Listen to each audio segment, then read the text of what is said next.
Կարապետյանը ինչու հիմա։ Դե իշխանությունների վախերը ինչքան շատանում են, այնքան իրենք գնում են ոչ adekvat գործողությունների, չնայած իրենց քայլերը բոլորիս համար էլ վերջին 7 տարին արդեն բացատրելի է ու ասել թե ինչու հենց հիմա Սամվել Կարապետյանին, ինչու հենց հիմա սրբազաններին են, ինչու հենց հիմա եկեղեցու դեմ պայքարը իրենք շատ լավ հասկանում են, որ հայոց եկեղեցին այն կարևորագույն հենասյունն է, որի վրա միշտ հայ ժողովուրդը հույս է դրել, հույս է դնում ու հույս է դնելու ապագայում։ Դրա համար շատ երկար մտածել պետք չի, որպեսզի հասկանալ, որ մարդ, որը փորձում է վերարտադրվել եւ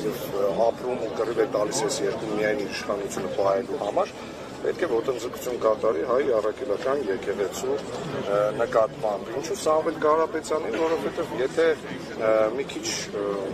լավ ես պատկերացնում տվյալ անձնավորության հանրային դիրքը, հանրային կշիռը, հնարավորությունները, այս տասնյակ տարիների ընթացքում Հայաստանի ու Արցախի համար արած ամեն ինչը բարձ է, որ առաջնային թիրախ է դառնալու տվյալ անձնավորությունը եւ բոլորս տեսնում ենք, որ մի միլիմետր անգամ իշխանությունը չի նահանջում իր բռնապետական դիրքից ու քայլ չի անում դեպի ժողովրդավարություն, որի բաստիոնը ինքն իրեն հռչակել է։ Պարոն Ղախտարյան, իշխանությունը մասնավորապես Նիկոլ Փաշինյանը այսպես պրոպագանդում են, ասում են, որ իրենց պայքարը եկեղեցու դեմ չէ, այլ անհավատ եկեղեցականների եւ եկեղեցին իրենց համար ստեղծություն է։ Միշտ հիշում ենք իր խոսքը, հա, բնութագրում է եկեղեցուն, որը ճուլանանոց է սարքել եւ այլն։ Այս սրանք ուզեի արձագանքել, որ իրենք այսպես փորձում են իրենց գործողությունները արդարացնել, թե իբր մենք անհավատ եկեղեցականների դեմ ենք պայքարում, ոչ թե մեր սուրբ եկեղեցու։ Իսկ ով է որոշում եկեղեցականի հավատավոր կամ չհավատավոր լինելը։ Եթե ինքը, որը ասում է այդ հանձնաժողովը ես եմ կազմելու, ես մի քանի հարց եմ տալիս, հասկանում եմ տվյալ մարդը, օրինակ պասպահում է, աստվածաշունչ կարտացել է իր կյանքում, թե չէ, կներեք Նիկոլ Փաշինյանը իր ամբողջ կյանքի ընթացքում այնքան բաներ է ասել ու արել 180 աստիճանով հակառակը, որ մեկնաբանել իր մտքերը։ Ես ուզում եմ ձեզ հիշեցնեմ, որ 2019 թվականին այդ մարդը ասում է, որ Արցախյան հարցի լուծումը պետք է ձեռնտու լինի Հայաստանի ժողովրդի համար, Արցախի ժողովրդի համար եւ Ադրբեջանի ժողովրդի համար։ Կասեք, այդ երեքից ում է մենակ ձեռնտու եղել Արցախի հարցի նման իրենց պատկերացման վերջնական լուծումը։ Ում պատկերացմամբ Արցախի հարցը չի լուծվել դեռևս ու սա լուծում համարել չի կարելի։ Տվյալ անձնավորությունը կարող է ասել ու խոսել ինչ ուզում է,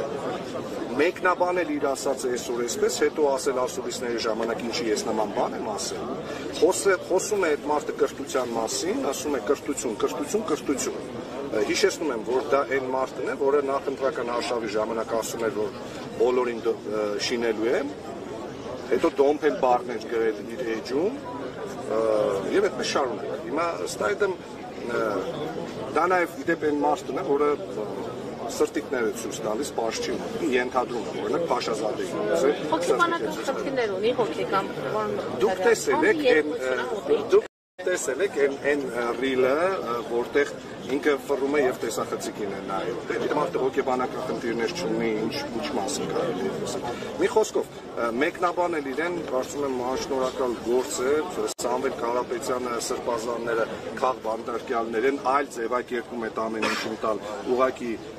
չի կարելի ու հնարավոր չի, ու եթե կոչի մասին ենք խոսում, շատ ավելի շատ նման է կոչին կամ ես կլինեմ վարչապետ կամ Հայաստանը վարչապետ չի ունենա, քան այն ինչ ասել է Սամվել Կարապետյանը։ Պարոն Ղախտարյան, եւ վերջին ճշգրտում հավանական համարում եք, որ այս իրավիճակը կփոխվի, օրինակ Գյումրու սցենարով։ Խոսքը ընտրությունների մասին է։ Տեսեք, եթե գործը գա հասնի ընտրություններին, նախ պետք է այդ ընտրություններին ճիշտ հաշվարկված պատրաստվել, խոսքը ընթանում ընդդիմության մասին։ Այսինքն հիմիկվանից կանգնել ասել, որ հանգուցալուծումը հնարավոր է լինի Գյումրու պես, մի քիչ կներեք շատ ռոմանտիկ է, որովհետև եթե օրինակ այս իշխանությունը ձերբակալում է բոլոր գործող անձանց եւ բոլոր հավանական իր ընդդիմախոսներին, հա, կարևորագույն, ինչի մասին ենք մենք խոսում։ Ըստ այդմ այդ շատ թվում է թե 8 ամիս է մնացել, բայց գործողությունները այն արագությամբ են զարգանում, որ ամեն օր, ամեն պահի Հայաստանում կարող է տեղի ունենալ ներքին ընդվզում, ներքին պայթյուն, իսկ եթե գործը գա հասնի ընտրություններին, իհարկե հավաքական ընդդիմությունը, ամեն դեպքում հավաքական ընդդիմությունը ամեն ինչ պետք է անի, որ այո, ընտրությունների արդյունքներով հնարավոր լինի իշխանություն ձևավորել, որովհետև պարզ է, որ կոալիցիաները